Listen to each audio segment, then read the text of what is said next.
Behind a dozen live video monitors, a thin old man with gray skin and dark veins watches one group of mathematicians working on a huge physics equation 5 whiteboards long, while a group of engineers welds together a large glass machine with spinning gears and a platform in the center. These MIT graduates were all abducted from their homes, sedated, and brought here years ago. No explanation, just told to solve the problem and they can go. Inside their prison cells are notes from others who've been here before them, some stored on digital tablets. The pages are so old. But today, after generations, someone's solved it. Tears roll down their starved and defeated faces as they drop their tools and their iron and concrete dungeon opens. They climb an escape hatch towards a little light at the top that's a window on the exit.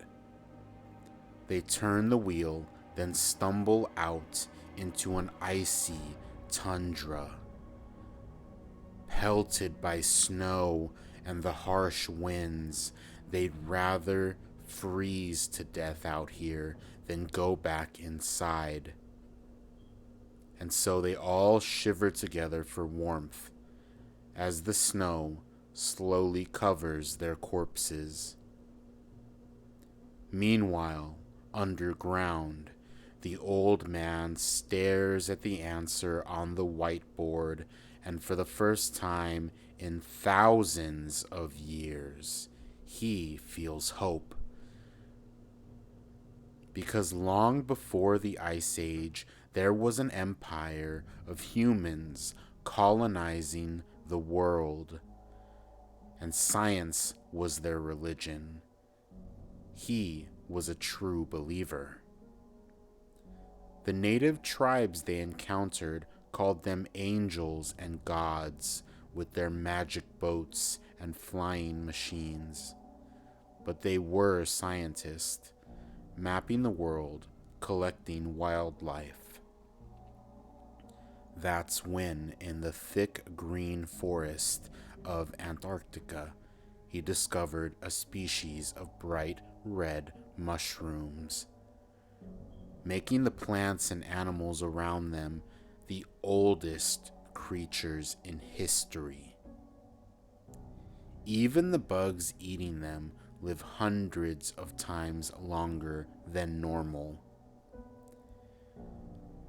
Studying the fungus in his underground lab, he couldn't understand how this evolved here until his wife Eve had a thought.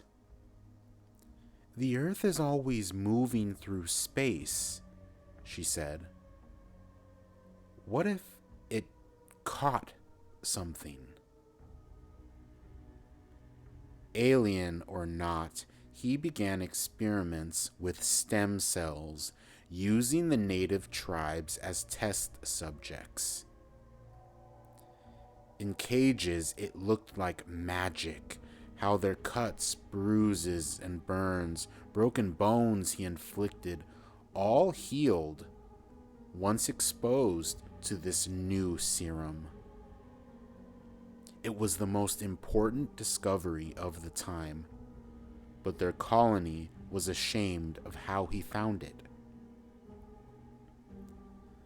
Other scientists wanted him to stop his work, calling it ungodly, but he knew it was too important. So he asked his wife to inject the experimental serum into his bone marrow to test a theory. And strapped to an exam table with the needles inserted, He screamed in agony as it felt like he was being eaten alive from the inside out. But when it was done, he'd never felt more alive. After unstrapping him, he grabbed a scalpel and cut his hand, showing the wound heal instantly. Blood tests show no ill side effects as he becomes healthier. The aches in his joints and his childhood scars fade away. Eve and him theorized they would live forever before the military arrested them both and destroyed all his work. And as time went on, his great love died in a holding cell, while he watched the rest of their colony, his guards, his prison, his civilization fade away as the forest around them turned to ice. As the climate settled, and after traveling the world, selling relics, and making a fortune in a dozen lifetimes, immortality, without her, became unbearable. But every biological attempt to reverse what happened to him has failed, so he repurposed his underground laboratory to solve his problem in a different way. With this machine and the equation solved, he'll finally go back in time.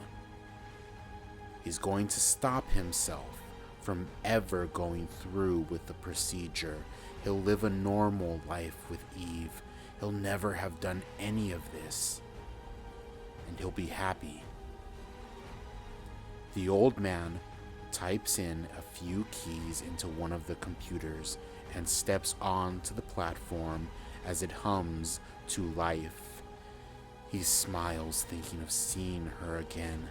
The humming gets louder. Reality around him bends and starts pulsing like a heartbeat. It's working. He's going back. He closes his eyes, and they open wide to the cold, black emptiness of outer space. Confused and terrified, he gasps for air that's not there, remembering what his wife said. Earth is always moving. It wasn't in the same place before the Ice Age. He traveled to the right time, but landed in the wrong spot. He was so happy his victims gave him the answer, not realizing they solved the equation by erasing space as a variable, leaving him stranded here at the edge of death forever.